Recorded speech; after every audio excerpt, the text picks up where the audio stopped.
आयोजित किए जा रहे 3 दिवसीय प्रशिक्षण शिविर के आज दूसरे दिन देशयान तक 7 सत्र आयोजित किए जा रहे हैं, जो विभिन्न विषयों पर आधारित रहेंगे, जिनमें मुख्य रूप से आत्मनिर्भर भारत, भाजपा शासन के 8 साल में लोगों के जीवन में आया बदलाव, अमृत काल की तैयारी, घर घर राष्ट्रीय ध्वज आदि विषयों पर मुख्य रूप से चर्चा रही। शिविर में पहुंचे केंद्रीय राज्य मंत्री कृष्णपाल गुर्जर, स्वास्थ्य मंत्री अनिल विज, प्रदेश अध्यक्ष ओपी धनखड़ और विधायक नरेंद्र गुप्ता ने आज शिविर में रखे गए विषयों पर जानकारी दी। देखिए, पिछले 8 साल में मोदी जी के नेतृत्व में केंद्र में जो बदलाव देखने को मिल रहा है। 8 साल पहले सुबह उठते थे तो समाचार पत्रों में कोई ना कोई घोटाला होता था।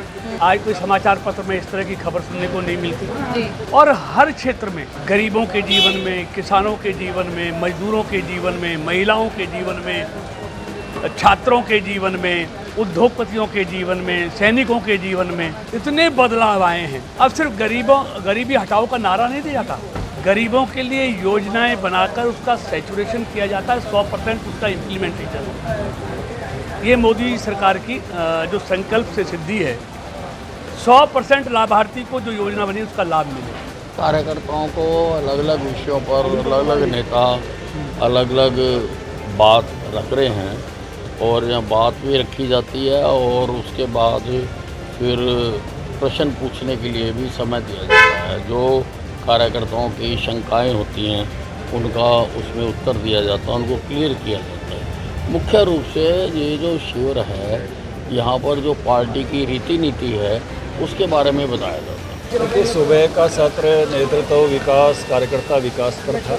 उसके बाद का दूसरा सत्र सांस्कृतिक राष्ट्रवाद, कल्चरल नेशनलिज्म, क्योंकि भारत जो राष्ट्र किसी एक राज्य से नहीं बना, भारत यहाँ की कल्चर के कारण एक देश बना है। यहाँ राज्य तो छोटे छोटे बहुत सारे थे, दुनिया के बहुत सारे देश इसलिए बने कि उनका राज्य एक था। हमारा देश इसलिए एक है और इसी कारण से एक बना कि उसकी कल्चर एक थी, आज से तो हिमालय। आप देखते होंगे भाषा अलग अलग है लेकिन साहित्य एक ही है। दक्षिण के और उत्तर के बाबा का प्रवचन एक ही होता है, उदाहरण वही हैं, कथाएँ वही हैं, देवता वही हैं।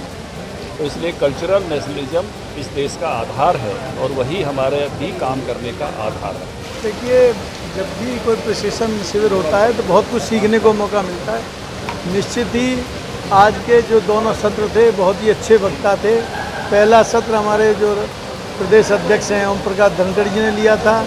नेता में क्या गुण होने चाहिए, किस तरह से कार्यकर्ताओं से व्यवहार होना चाहिए, बहुत विस्तार से उन्होंने चर्चा की कि एक कार्यकर्ता नेता भी होता है, एक जगह वो नेता कार्यकर्ता बन जाता है। तो इस तरह के जो गूढ़ विषय ना करके बहुत तरीके से जो हम सबको बड़े आराम से समझ में आए और मुझे लगता है कि उससे हम जब प्रैक्टिकल जीवन में जो कार्यकर्ताओं से व्यवहार करते हैं, जनता से व्यवहार करते हैं, उसमें हमें बहुत बड़ा फ़ायदा मिलेगा। और अभी जो दूसरा विषय जो महेश कुमार जी ने लिया, सांस्कृतिक राष्ट्रवाद, तो बहुत गूढ़ विषय था, पर हमें बहुत सी जानकारियाँ मिली कि हमारे देश के बारे में जिस तरह की और विदेशों में सारी बहुत अच्छी चर्चा हुई। मुझे लगता है कि ऐसे जो हमारे जितने भी और भी सत्र होंगे उससे भी हमें बहुत कुछ सीखने को मिलेगा। सभी कार्यकर्ता जिन्होंने इसमें हिस्सा लिया है, मुझे लगता है बहुत ज़्यादा लाभान्वित होंगे।